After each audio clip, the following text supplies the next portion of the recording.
In our Law and Justice lead, it is time to pay up Donald Trump. Two massive legal judgments are coming due, and the former president is taking action today in at least one of them. CNN's Kara Scannell is live in New York. Kara, let's start with the E. Jean Carroll defamation case. Today, Trump appealed both the judgment while still putting up tens of millions of dollars. Tell us about it. Yeah, Trump posted a bond of $91.6 million. That is so he could appeal the E. Jean Carroll defamation judgment of $83.3 million. The difference there is to cover interest. You know, the big question had been, would Trump be able to get this bond posted in time? The deadline was right around the corner. And now we learned that he did, and that the company that underwrote the bond is this large global insurance company, Chubb. It's a well-known company. There were questions of would he have to get money from other folks, or would he be able to get someone to back it up? So now we know that it's Chubb. We also know that Donald Trump signed this bond on Tuesday. This was the same time. You can see his signature right there. This was the same time that he was still asking the judge in this case for more time. So the judge is now asking Carroll's team if they have any objections to this bond or if they're okay with it as they know it, and to get back to them by Monday morning. If there is a disagreement, he wants all the parties back in court Monday afternoon. Jake. Right. And on the screen right now, you see Trump's cash crunch deadlines for legal penalties. Monday, $83.3 million for E. Jean Carroll. Then March 25th, it says $454 million for the New York civil fraud trial. So that's coming due in just a few weeks, Kara.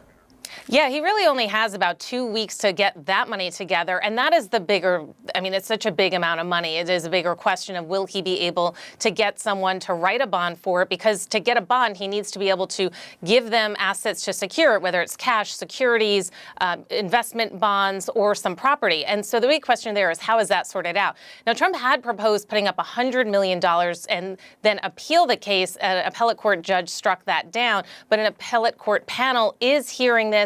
They will ultimately decide if he's going to get an extension to not have to post this bond while the appeal is playing out. They're expected to make a decision later this month. That will coincide with the timing that this is due, and also the start of Donald Trump's criminal trial in New York related to those hush money payments. Jake? All right, Kara Scannell in New York, thanks so much. Let's bring in Russ Buettner. He's the investigative reporter for the New York Times who's covered Trump's finances extensively. Russ, so the nearly $92 million bond that Trump posted today was underwritten by the insurance company Chubb. In order to get that bond, Trump has to put up assets to show that the insurer that he's good for the money. What might those assets be? Well, he has a certain amount of cash, Jake. We never really know how much there is. As recently as a year or so ago, it looks like he probably had $300 to $350 million in cash from selling a couple of assets and a refinance that someone else did of an investment he had a piece of. But one thing we've learned about looking at Donald Trump's businesses is generally they eat cash. So if he had that much then, we would expect he didn't now. And then this bond today locks up even more of his money, right? That boxes off some portion of the money that he committed to that. So I think it's likely that most of the cash that he has, if he has any left, is going to have to go to sort of guaranteeing these two bonds, meeting the needs of whatever insurer might want on the larger bond, and possibly signing over some assets that aren't already sort of really encumbered by mortgages. So you've written in depth on Trump's cash position in the past, that the way he does business tends to burn through cash very quickly. Does he have solid sources of cash these days, ways that money is coming in to his coffers? Well, it's a great question. The last time we had a perfect window on his finances was a couple of years ago. And what we saw is that when he was on The Apprentice, he had an incredible amount of money from being on the show and also from licensing and endorsement agreements that came along with that. In 2011, for example, he made $51 million just in that year from those things. That's a lot of money. But the businesses that he ran, his golf courses and his hotels, tend to require him to infuse cash on a regular basis. So as The Apprentice money dipped, the licensing money dipped down to almost zero by the time he entered the White House, those businesses were starting to eat up more and more of his cash. The Attorney General found there was 1 year where he would have been like literally out of cash, except for the beneficial interest rates he got on some of these loans that were subject to this fraud case. So it does raise always questions about whether he has access to it. I think one thing is certain, he does not have access to the 500 plus million he would need or the bond in this larger case. He can't just produce that much money and keep operating as a business. And that's what they said in that filing last week, where they said we could maybe get a bond for $100 million, and they asked the court to consider that. So I think it's really clear that larger judgment is not within his reach. Yeah, and part of that judgment, that New York civil fraud judgment, barred the Trump Organization from doing business in New York, except in order to secure loans to pay the fines in the case. Now, the ban is on hold, on the ban on doing business in New York, while Trump appeals that judgment.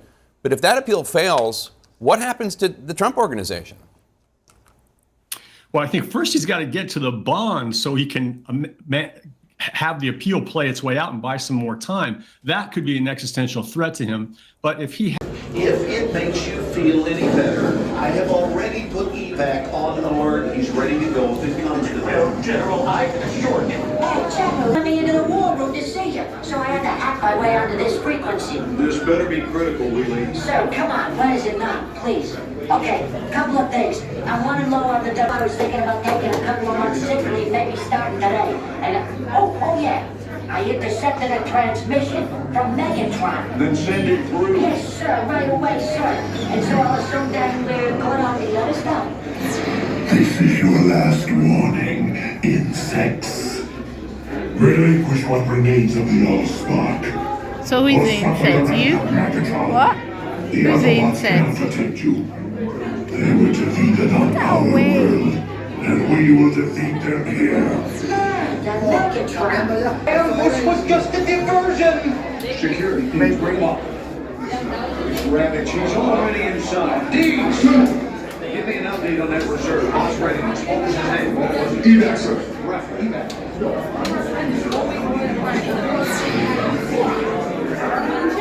She's right in front.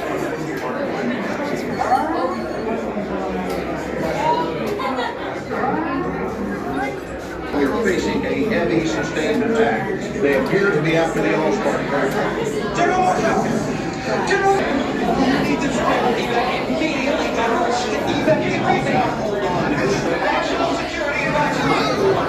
Stay down. Check it out. Failed the mission operations. The amateurs on a suicide mission. So I had to hack my way onto this frequency.